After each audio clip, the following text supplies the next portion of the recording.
Olha só, irmãos, hoje pela manhã eu quero conversar um pouquinho com os irmãos sobre o alívio de Jesus para todos os cansados. E nós vamos ler o texto de Mateus capítulo 11, do verso 28 até o verso 30. Mateus 11, do verso 28 até o verso 30, você pode deixar a sua Bíblia aberta aí, ou pode acompanhar aqui na tela, a leitura do texto, o alívio de Jesus para todos os cansados. E a palavra de Deus, palavras do próprio Senhor Jesus, Ele diz assim: venham a mim, todos vocês que estão cansados e sobrecarregados, e eu os aliviarei. Tomem sobre vocês o meu jugo e aprendam de mim, porque sou manso e humilde de coração, e vocês acharão descanso para a sua alma, porque o meu jugo é suave e o meu fardo é leve. Amém, irmãos? Palavra maravilhosa de Jesus. E nesse texto aqui de Mateus, Jesus ele faz uma promessa para todo aquele que vai até Ele, a promessa do alívio ou do descanso para a sua alma. E eu digo que é uma promessa, apenas uma promessa aqui, porque a palavra grega que a nossa Bíblia aqui traduziu no verso 29, no verso 28 por alívio e no verso 29 por descanso, no grego é a mesma palavra. A nossa Bíblia traduz por alívio e descanso, mas na língua grega é a mesma palavra, e a palavra é pausa em grego. Quem é que está precisando de uma pausa aí? Quem é que está precisando de uma folga? Folgar um pouquinho, né? E aqui Jesus faz essa promessa, então, de que nele, indo até Ele, nós podemos encontrar o alívio, o descanso, a folga, e uma paz muito especial, que só Ele tem para nos dar. Essa é uma promessa que Jesus faz, e essa promessa ela tem duas características. Primeira característica: esse descanso é para a sua alma.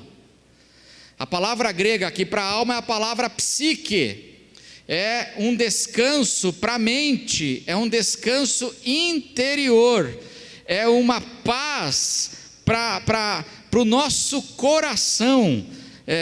Diz Jesus aqui: venham até mim, tomem o meu jugo, aprendam de mim, e vocês acharão descanso para a sua alma. Porque, irmãos, o nosso principal problema não é cansaço físico. Cansaço físico a gente cura como? Uma boa noite de sono, amém? Qual é o pior cansaço, qual é o pior esgotamento que a gente tem? É aqui, ó. É interno. Você já teve aquela experiência de você estar cansado fisicamente? Você correu o dia inteiro, você está cansado fisicamente, esgotado. Você deita na cama e não dorme? Você já teve essa experiência ou não? Por que você não dorme? Teu corpo está cansado e a tua cabeça está como? Acelerada, a tua mente, você fica pensando e não consegue descansar, aí dá uma cochiladinha, acorda. Já teve essas noites de insônia por pura preocupação, a mente, o teu coração ansioso.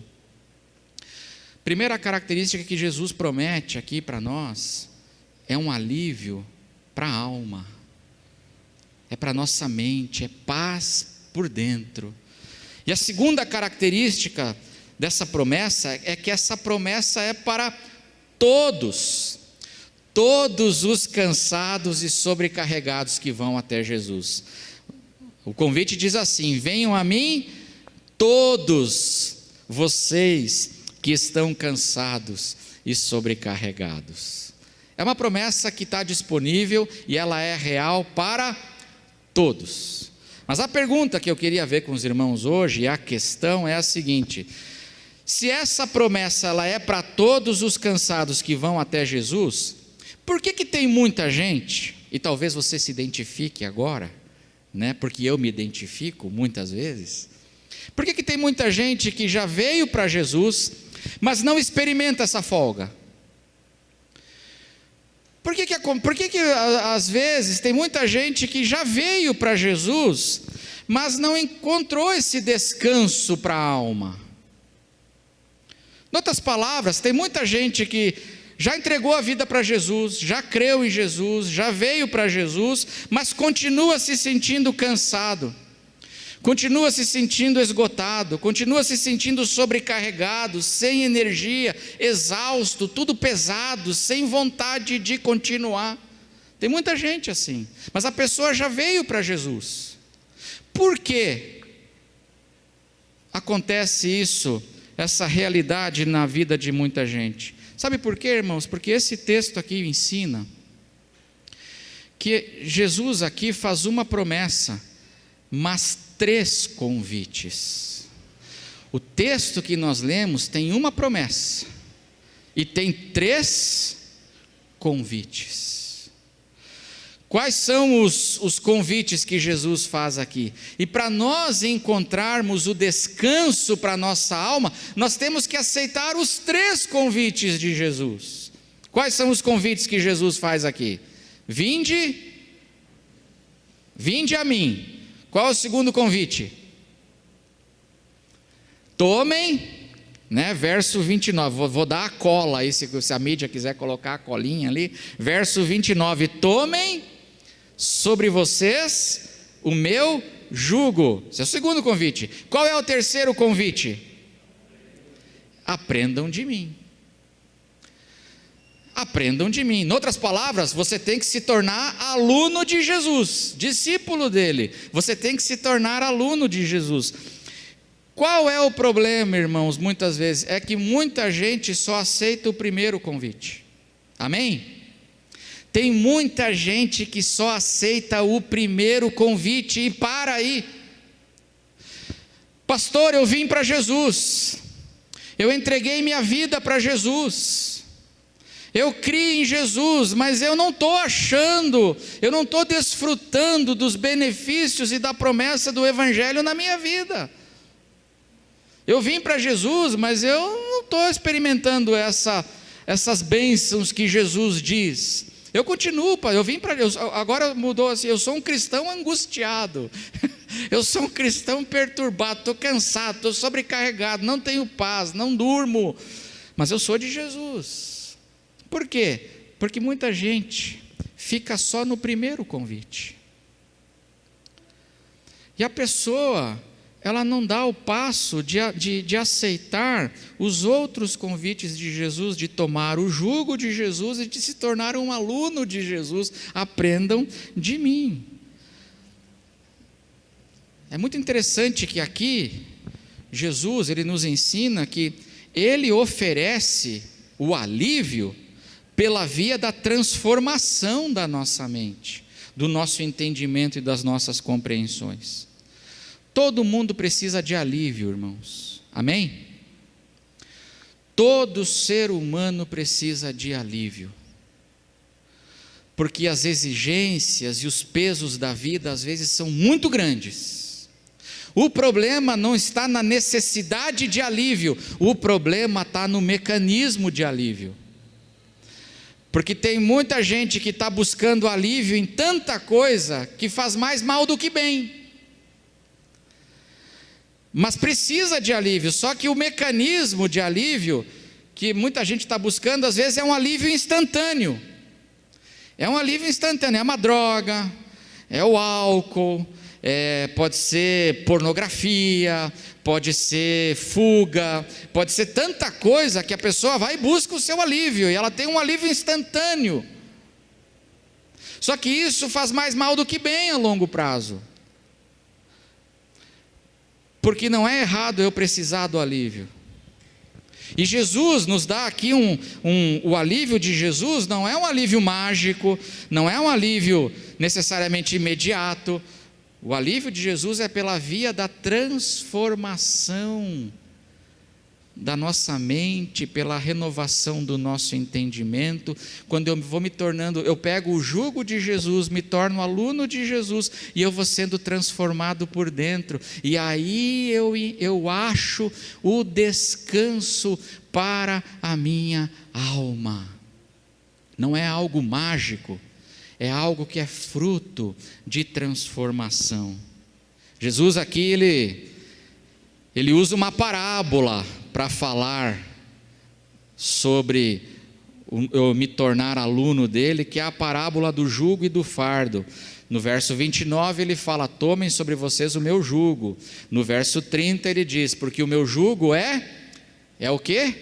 O meu jugo é suave e o meu fardo é leve. O que significa isso? Jesus usa uma imagem muito comum da época dele, que hoje não existe mais, né? Uma cidade urbana aqui, um centro urbano como São Paulo, mas na época de Jesus era muito comum.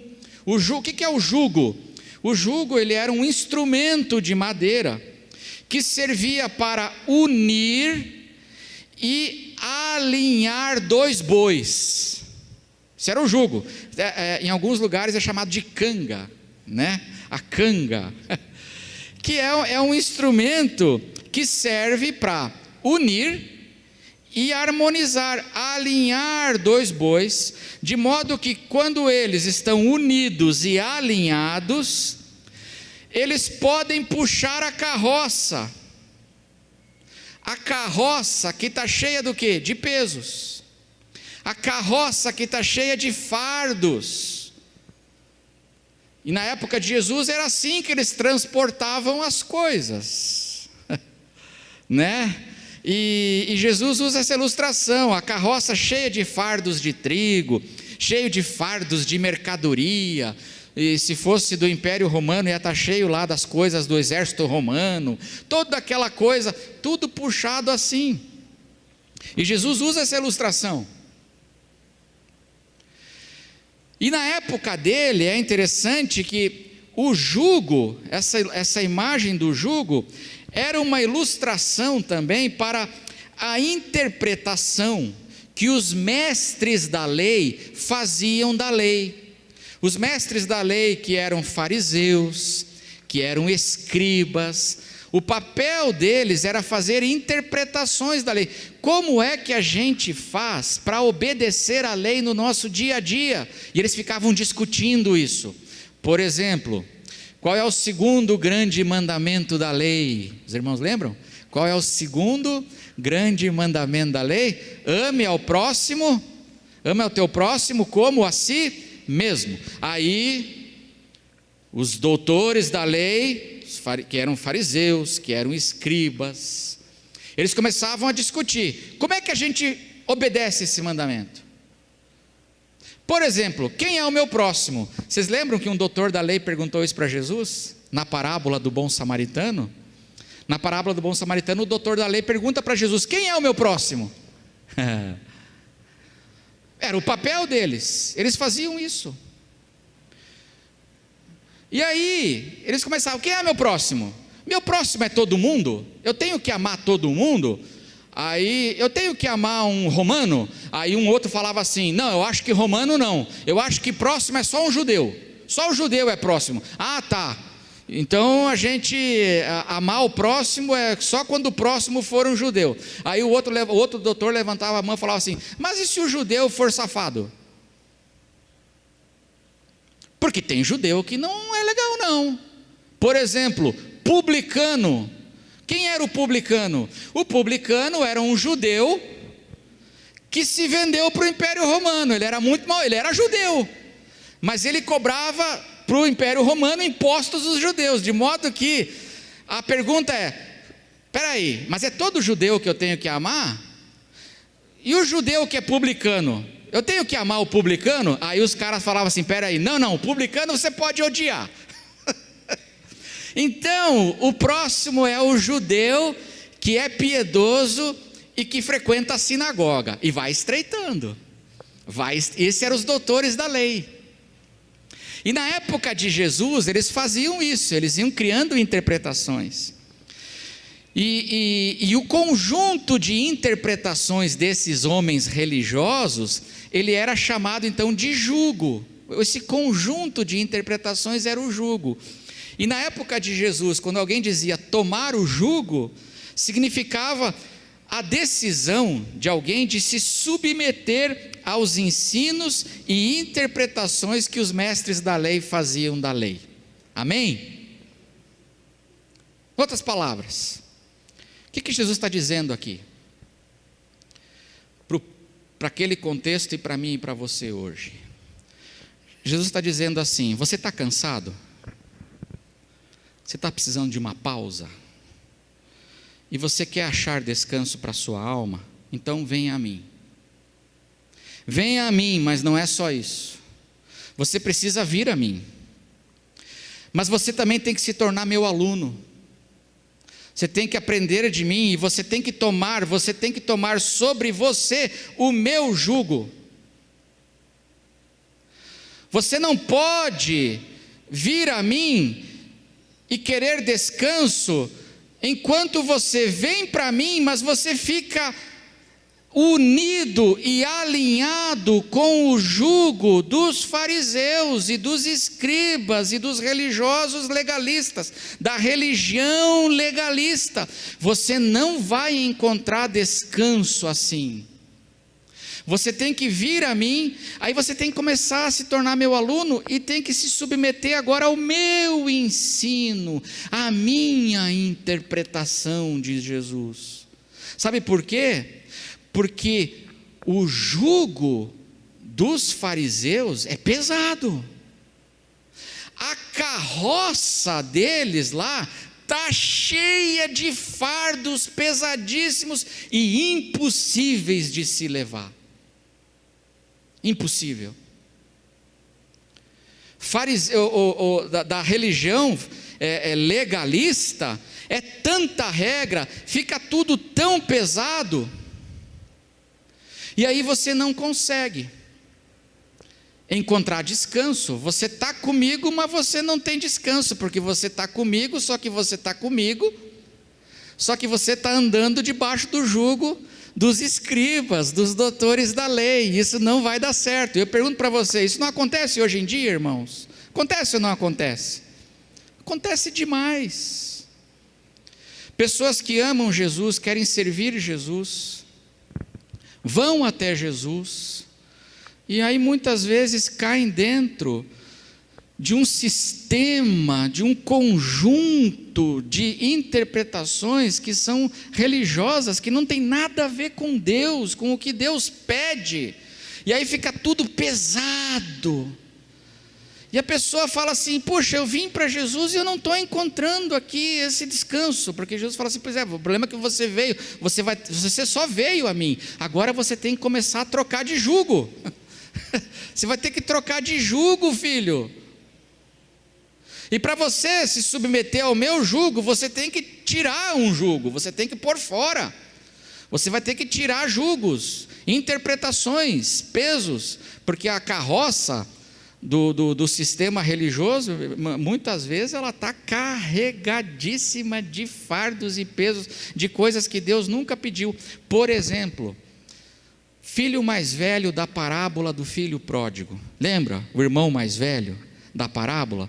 O irmão mais velho diz assim para o pai: tu nunca me deste nem um cabritinho para eu fazer um churras com os meus amigos, para eu comemorar com os meus amigos, aquele cabritinho ao molho barbecue, aleluia, nunca. Aí o que o pai responde? Como assim, filho? Porque tudo que é meu é teu. Eu já te dei, lembra que eu te dei lá no início da parábola? Eu reparti tudo com o teu irmão e com você, e que você ganhou em dobro, porque era isso na cultura judaica, o mais velho ganhava em dobro. Então como você está me dizendo que eu nunca te dei nenhum cabritinho para você celebrar com os teus amigos, se eu te dei todos os cabritos da fazenda? Todos eles são teus. Sabe o que acontece, filho? Você não celebra com os teus amigos, não é porque eu não te dei, porque eu proibi. É porque você se impôs uma proibição que eu nunca pedi para você. Você se impôs uma regra que não fui eu que criei essa regra foi você que criou, achando que assim você ia me agradar, só que assim você me desagrada e fica infeliz, porque o sujeitinho era bem infeliz, não é? E aí Jesus vem dizendo, olha, você tem que vir a mim, mas só vir a mim não adianta, você precisa se tornar meu aluno e precisa trocar de jugo, diz aqui Jesus, porque o jugo do legalismo religioso, meus irmãos, o fardo, ele é pesado, tudo fica pesado, é ou não é verdade? Por exemplo, até orar fica pesado no legalismo religioso, até orar. E eu vou dizer uma coisa para vocês, irmãos, eu já fui muito legalista religioso. No início da minha caminhada de fé e na minha conversão, eu digo uma coisa para você, viu? Eu era bem paranoico. Eu era bem paranoico com essa coisa de religião. E até orar era uma coisa pesada. Qual é a oração que Deus ouve? Aí começa o legalismo, né? Qual é a oração que Deus ouve? Se eu orar em pé, Deus ouve? Aí eu fui ensinado, não, tem que orar de joelho. Você está em casa lá, você tem que se ajoelhar, que se você não orar de joelho, Deus não ouve. Essa coisa de orar assim, não funciona. Tem que orar quanto tempo? Tem que orar no mínimo 1 hora, né? Porque oração que se preze demora 1 hora. Orar 5 minutos não é oração, isso aí é Twitter. Oração é outra coisa. Mas qual é a oração que Deus ouve? Posso orar de qual? Então eu posso falar com meu pai? Não, aí você tem que seguir uma sequência para Deus ouvir tua oração. Primeiro você tem que começar glorificando a Deus, ponto 1. Senão Deus não ouve, você tem que chegar a ficar uns 10 minutos falando como Ele é grande. Oh Deus, como o Senhor é grande, como Tu és magnânimo, né? E tem que usar umas palavras grandes também assim, né? Com várias sílabas, senão não funciona, né? Aí vai. Então eu tenho que primeiro chegar glorificando, senão Ele não ouve. Não, senão Ele não ouve. Em segundo lugar, aí você tem que começar a louvar e agradecer, senão Ele não ouve. Em segundo lugar, aí você tem que começar a agradecer. Senhor, obrigado. Aí você fica lá mais uns 10 minutos agradecendo, para Deus te ouvir. Senhor, obrigado porque a mamãe fez pudim, e o pudim estava bom, obrigado. E aí você fica lá agradecendo, porque senão Deus não ouve. Aí depois eu posso falar com meu pai, pedir? Não, aí vem o terceiro ponto. Qual é o terceiro ponto, irmãos? Quem fez a cartilha? Eu fiz essa cartilha, confissão. Aí tem que ficar uns 20 minutos confessando o pecado, porque senão Deus não ouve. Se você não ficar ali pedindo perdão, se arrependendo uns 20 minutos, Deus vai ouvir você? Não vai. Então fica ali uns 20 minutos ali confessando. Aí lembrava a coisa que fez há 10 anos atrás. Senhor, me perdoa, porque há 10 anos atrás eu xinguei o cara na marginal. Meu Deus do céu. E aí vai aquela paranoia. E eu era assim, ficava aquela paranoia. Aí eu posso falar com Deus? Não. Quarto ponto, você tem que agora intercessão, porque se você pedir para você é egoísmo, e Deus não aprova egoísmo, então primeiro você tem que interceder, aí você ora por todo mundo, intercede pelos outros, e pá, até que lá no final, aí você pode falar com o seu pai. É ou não é assim, irmãos? Eu fui ensinado assim, e eu fazia isso, de joelho, do lado da cama, antes de dormir. Eu digo uma coisa para você, eu durante muito tempo, eu não conseguia dormir à noite, se eu não fazia eu não conseguia dormir à noite. Tinha dias que eu estava cansado e eu queria dar um migué, sabe como é que é assim? Eu queria, lá eu sou natural do Rio Grande do Sul, meus irmãos, no Rio Grande do Sul, o frio congela a água no cano, para você ter uma ideia do frio que faz lá. Aí tinha dias que eu estava cansado, aquele dia frio, eu queria assim, orar debaixo do edredom. Podia? O que vocês acham? Eu queria orar debaixo do edredom, antes de dormir. Não, Deus não ouve. Debaixo, que é isso? Apóstolo Paulo se entregou para ser comido por leão, e decapei você aí debaixo do edredom. Isso não. vai de joelho no piso frio, passando frio, do lado da cama, senão eu não conseguia dormir. Eu vivia assim durante muito tempo, irmãos, com essas coisas, com esses pesos. E aí eu fui para Jesus, eu fui me tornando um aluno de Jesus, e eu fui vendo que essas coisas não tem nada no Evangelho, isso é pura invenção da gente, da religião, das nossas práticas, mas não tem nada a ver. Jesus não diz isso. Jesus fala para eu entrar no meu quarto e me derramar diante do meu Pai, que me vê em secreto. No Jardim das Oliveiras, como é que Jesus orou? Pai, se possível, afasta de mim esse cálice, mas não seja como eu quero, e sim como tu queres. Na cruz do Calvário, ele perguntou: por quê? Deus meu, por que me desamparaste? Eu fui ensinado que a gente nunca pode perguntar por quê para Deus, que é falta de fé. Aí eu fui para Jesus e eu vi Jesus perguntando por quê. Falei assim: aleluia, eu posso ser sincero e honesto com o meu Pai, eu posso me derramar na presença do meu Pai. E aí é muito interessante isso, como a gente vai se tornando aluno de Jesus e vai trocando o jugo, daquele jugo dos fariseus pelo jugo de Jesus e do Evangelho. E não pense que esses pesos, essas exigências e essas cobranças pesadas estão só na religião, não, ou na igreja, não, na sociedade. Nós vivemos numa sociedade que põe muito peso, muita exigência sobre o lombo das pessoas. Hoje, por exemplo, está na moda essas filosofias de autoajuda. Filosofias de autoajuda, inclusive o pessoal de autoajuda é chamado de guru, não é guru? O guru de autoajuda. E aí eles ensinam você, se você quer ser próspero, se você quer ter sucesso, tudo que você precisa fazer. E aí, dependendo do guru, tem as 10 leis do sucesso.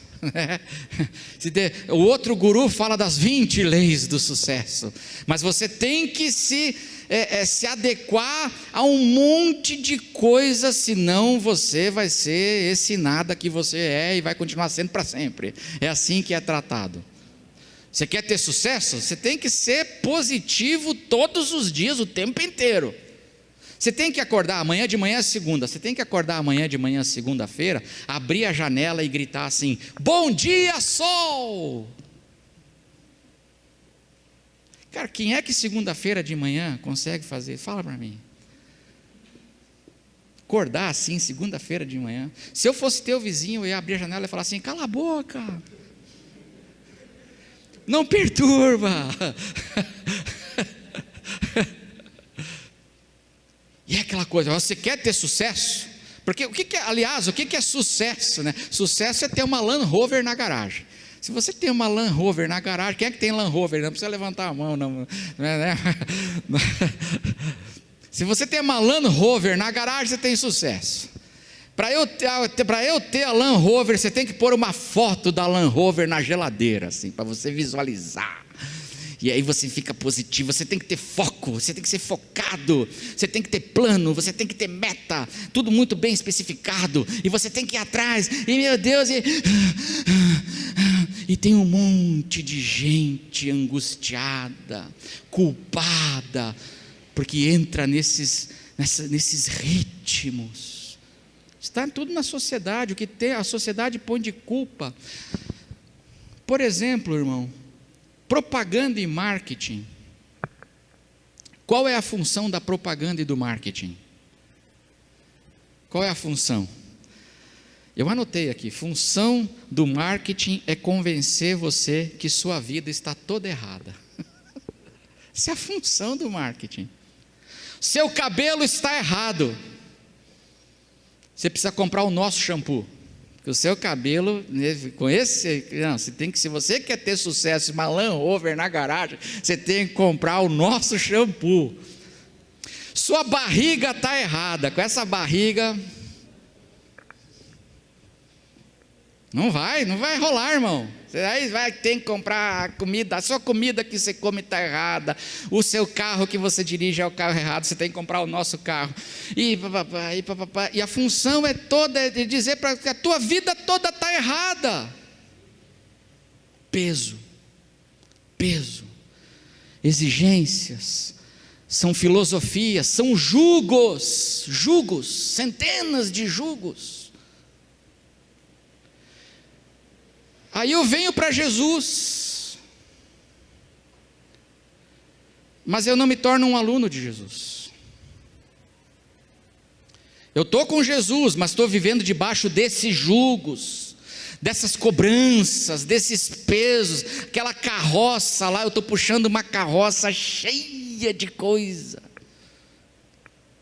até o momento em que eu começo a olhar para Jesus, aprender de Jesus. E sabe o que acontece quando a gente toma o jugo de Jesus, a gente se une e se alinha com Jesus. Eu estou alinhado com Jesus agora, e eu estou aprendendo dele, eu me tornei aluno dele, aí começa a esvaziar a carroça.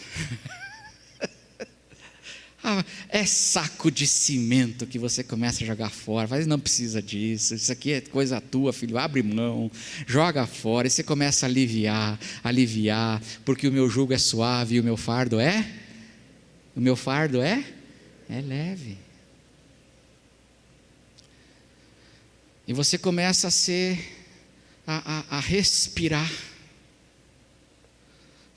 A tua alma, como diz o Salmo 23, a alma descansa, refrigera a minha alma. Você começa a respirar. Essa semana eu estava conversando com um irmão muito querido, que estava contando exatamente esse testemunho.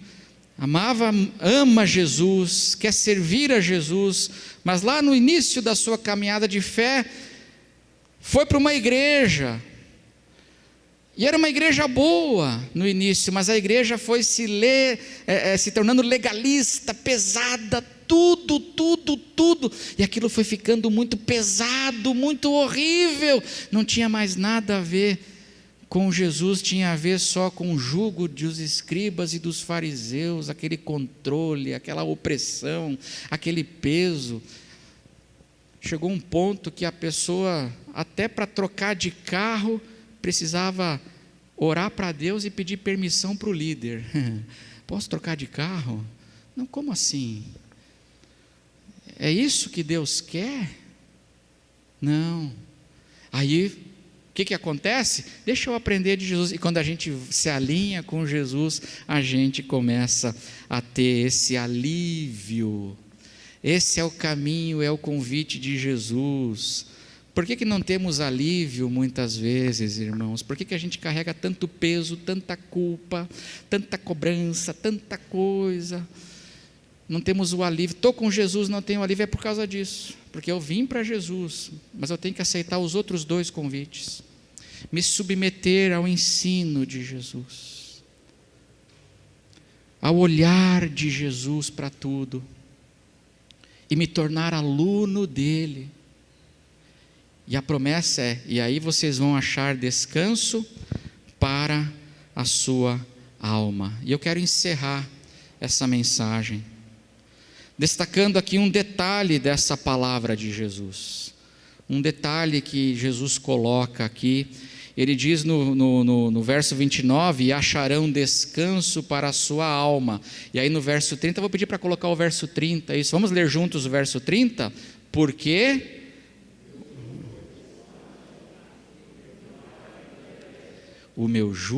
porque o meu jugo é suave e o meu fardo é leve. O pastor e teólogo Warren Wiersbe, ele diz que no seu comentário de Mateus, ele diz que a palavra suave no grego significa do tamanho certo. É do tamanho certo. É feito sob medida. O jugo de Jesus é feito sob medida. O jugo da religião e os outros jugos da sociedade, eles são tudo padronizado, né? Você tem que se adequar àquilo e acabou. Mas o jugo de Jesus não tem. Existe uma dimensão do andar com Jesus, alinhado com Jesus, existe uma dimensão que é pessoal. Dá para dizer assim que o jugo de Jesus, ele é apropriado. As exigências de Jesus, os mandamentos, os pedidos de Jesus, eles são apropriados à pessoa e ao momento. São adequados.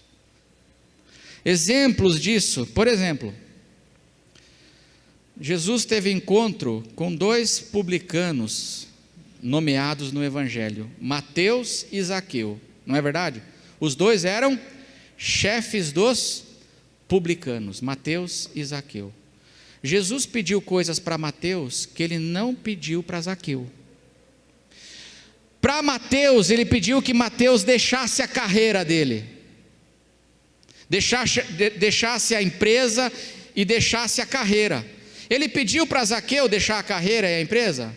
Não, para Zaqueu ele pediu para deixar a desonestidade.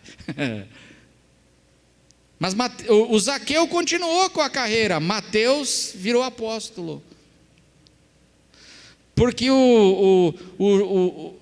exigências e pedidos de Jesus tem uma dimensão que é particular, é entre eu e ele. E uma coisa que ele pede de mim, não necessariamente ele pede de todo mundo, ele está pedindo de mim. Ele sabe. O jovem rico, ele pediu para o jovem rico vender tudo e dar tudo aos pobres. Ele pediu para todo mundo vender tudo? Não. Por exemplo, para o Zaqueu, ele não pediu para Zaqueu vender tudo, mas do jovem rico ele pediu, porque ele sabe tratar comigo, o jugo dele se adequa bem, e Jesus ele vai agindo assim, mas mais do que isso, ele é um jugo que é apropriado também para o momento, por isso que não é pesado, mas é porque ele é apropriado, ele se adapta ao momento. Por exemplo, a palavra de Deus diz: alegrai-vos sempre no Senhor. Alegrai-vos sempre. Quem é que desobedeceu esse mandamento essa semana? Ou no último ano? Você percebe como uma coisa pode ficar pesadíssima se eu não vou para Jesus? Agora, quando eu vou para Jesus, o mesmo evangelho que diz alegrai-vos sempre, também diz bem-aventurados os que choram. Por quê? Porque tem momento que é apropriado eu chorar. Tem momento que é saúde eu chorar. É saúde emocional, psíquica, eu chorar. Então existe um momento para eu chorar. Agora eu vou virar chorão, que é diferente. Bem-aventurado o que chora do que bem-aventurado o chorão. Chorão é outra história, não é para virar um chorão, mas tem hora que é bom chorar. A gente perde alguém que a gente ama. A Covid levou alguém que a gente ama. Tantas crises, e nesse momento é saudável eu me entristecer. Como também tem um momento para a gente se alegrar, para a gente bater palmas, para a gente celebrar. O jugo de Jesus é adequado. E por isso que ele se torna leve, o fardo. Porque tudo é apropriado em Jesus. O apóstolo Paulo, na carta aos Gálatas, ele diz assim para a igreja da Galácia: se vocês se deixarem circuncidar, vocês caíram da graça. E ele é rigidamente contra a circuncisão na igreja da Galácia. Alguns meses depois, ele circuncida Timóteo, em Atos, capítulo 16. Pergunto para você, Paulo é incoerente?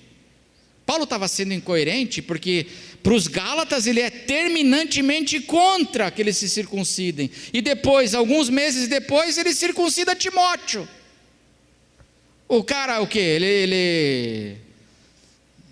Ele é um sujeito incoerente? Não! Porque lá na Galácia, aquele contexto era necessário não permitir a circuncisão, tinha que ser rígido ali.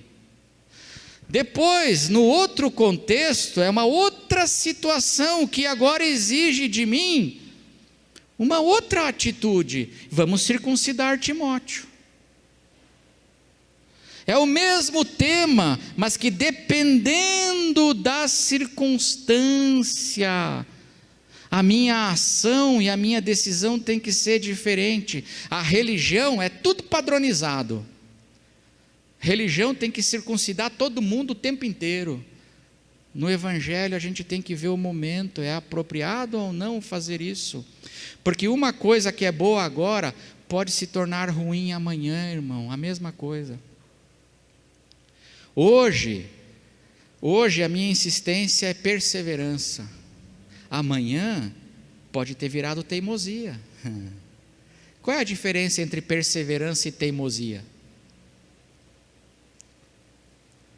Aí a pessoa fala assim: eu sou perseverante, e Deus está falando assim: não, você é teimoso, rapaz, que você não está me ouvindo, você não está aprendendo de mim.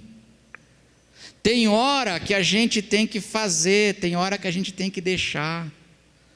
Deus disse para Noé: faça a arca, e ele disse: entre na arca. Deus disse para Noé: entre na arca. Depois de um tempo, Deus falou assim: saia da arca e deixa a arca. Tem hora para a gente entrar na arca, tem hora de sair da arca. Eu fico pensando assim: eu acho que eu não ia conseguir sair da arca, porque a arca foi ideia de Deus, a gente já ia transformar a igreja batista da arca, já ia ficar o negócio ali, não pode mexer, porque a arca foi de Deus, foi o vovô que construiu, então não podemos sair daqui, tem que ficar para sempre aqui. Aí teve um momento que fazer a arca foi bom, mas tem um momento em que você ficar insistindo na arca é pecado.